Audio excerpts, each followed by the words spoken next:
احنا ما كنا شركاء، كنا مقاولين من الباطن. وهاي مشكلتنا احنا من الاستقلال وقبل الاستقلال كنا نسمع وننفذ. عمرنا ما وقفنا مواقف اللي خلت الاجنبي يجينا يعرف انه ممكن نقبل او نرفض. اليوم اي وفد امريكي يجي للمنطقه لاغلب دولنا بدون التسميه عنده اقتراح يعرف انه حيفرضه وحنفذ. اذا ما نفذنا كله حنفذ 80% منه. ليش؟ لان هذا العاده، والا ما تصير صديقه. هو يقول لك ما تصير صديقه وانت عامل اذا مش صديقي معناته الغطاء. اصلا ما في غطاء، الغطاء وهم صار الان.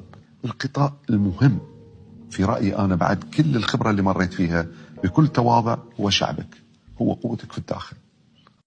ترحيل وتهجير الشعب الفلسطيني من مكانه هو ظلم لا يمكن ان نشارك فيه. أنا أرفض تعليقك بأن هذه النبرة متعالية. إن النبرة المتعالية آتية من السيسي الذي أهان رئيس الولايات المتحدة عبر رفضه دعوته إلى زيارته في البيت الأبيض. ولكن